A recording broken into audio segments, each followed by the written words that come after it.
For a pup that's been passively taught to kennel, e-collar conditioning to it is usually a snap.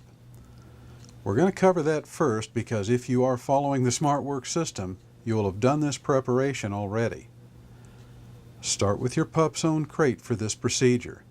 Attach a lead to his collar and hold it close to the dog.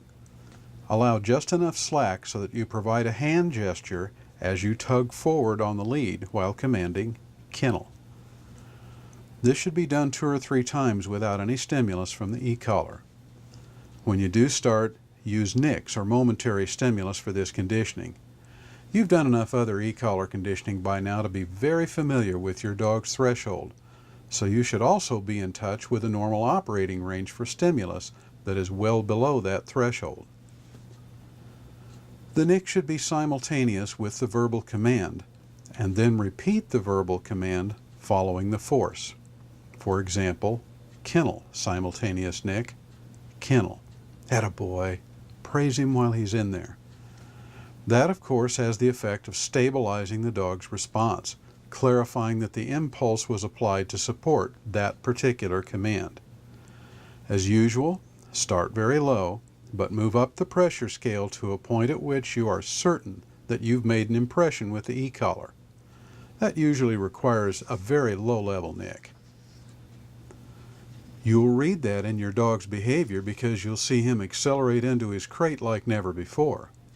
Don't forget to praise for compliance. Do that consistently.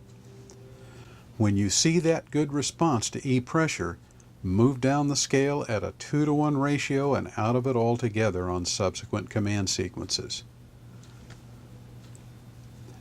Note, for this forcing procedure, don't use fun bumpers as a reward. Praise him in the kennel. Let him stay in there for an extra minute or two and pet and praise him.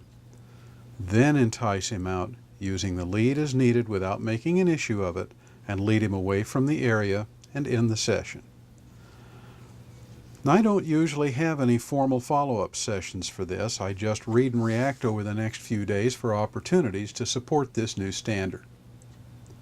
For dogs not previously taught to kennel, I do not suggest starting an older untrained dog on this command by doing it into a crate because the space is so confined. It's also a little bit hard to deal with the possible reactions to the command in so little space. Ideally, I would use a kennel run, but if you don't have that, you can use an open doorway. It's the act of going into something on command that your dog will generalize from this procedure. Otherwise, the process will be very similar. Attach a short rope or leash to the dog's collar, then lead him into the structure while giving the verbal command, kennel, and praise him for compliance. Remember to gesture in the direction you want the dog to go because that gesture should accompany the command later on. It clarifies where he's to go in compliance with the command. Don't start with functions like jumping up into a pickup bed or other more difficult acts. By starting simple, your dog will generalize the right response to command, and that'll give you a tool to teach kenneling into a crate and up into a truck bed or a bed-mounted kennel. To advance this function, to help load a dog up for field work, we'll take it in increments to keep the act clear and simple. After starting with a crate on the ground, place it on something that's perhaps just a foot or two off the ground and follow the usual sequence. Patiently work him through it. That'll usually be very easy for him to adjust to. Once he's doing that well, raise the kennel another foot or two. And this may allow you to use an open tailgate or a station wagon or SUV. Remember, the truck beds are notably higher than those are, especially if they're a 4x4. So use the extra increments. It'll help your dog feel secure about it and look forward to kenneling there instead of approaching it fearfully.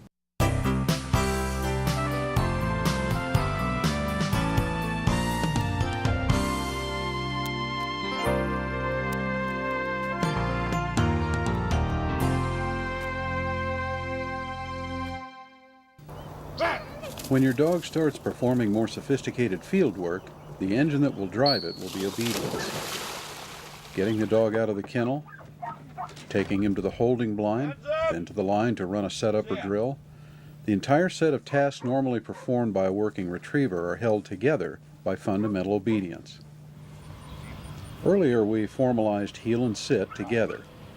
One of the things I believe is essential for a dog in basics is to put together a behavioral structure that the dog can understand and live by. All the standard commands you're formalizing right now must be intact and sharp for the rest of his field work to be efficient.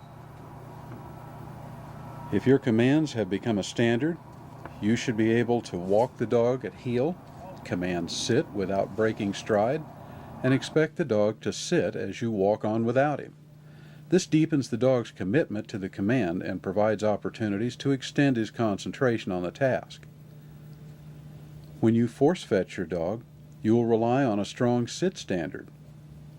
When you extend the training into handling skills, all fundamental obedience tasks will come into play, and the strength of your dog's standards will influence the efficiency of his handling. If he won't sit quickly and efficiently by your side, why would he do it 100 yards away? If you can't get a reliable response to here in the yard, why would you get a reliable response in the field? Like the components of a fine machine, all the skills you will teach and formalize during basics will work together in the performance of your dog's field work. Gloss over any portion of it, and it will negatively affect all subsequent skill acquisition. When you feel your dog has learned a skill or command, keep at it. When it's been formalized, seize every opportunity to keep his standards high. I'm not suggesting this should be done with mere pressure, although that certainly will be part of it. Mostly, using his skills often and requiring that his standards remain high will do it. Now and then a corporal correction will be needed, a tap of the heeling stick, a nick with the e-collar, but be fair and be effective. Don't nag your dog. If you need to change his behavior and the amount of pressure you're using isn't doing it, settle it. Use enough pressure to obtain the change you seek and praise for compliance. Remember, at all times, compliance brings rewards. There are certainly other obedience commands you may wish to formalize and uphold to these standards of efficiency, but the mechanism for doing it is just as you've seen here.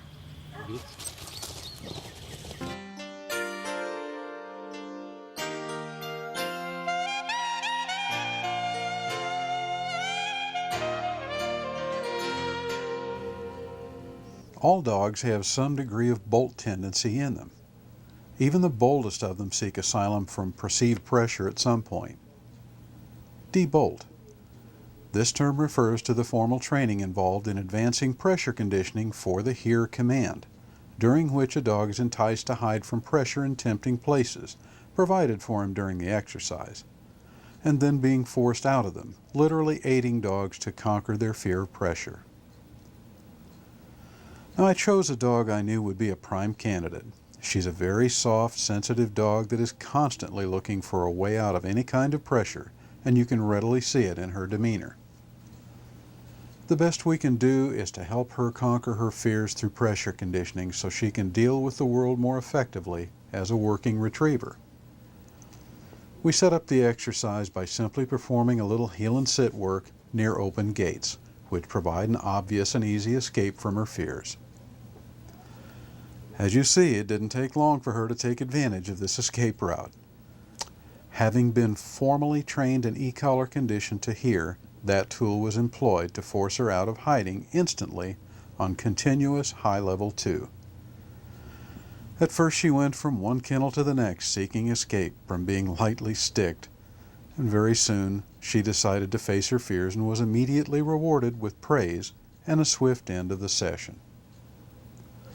A follow-up for this is not so much a matter of sessions, but just a matter of reading and reacting over the course of the dog's training. Generally, 1 or 2 good sessions like this provide a substantial change in the dog's conditioning to pressure. The commands demonstrated in this video production are the essentials to the development of a solid working retriever. Work smart.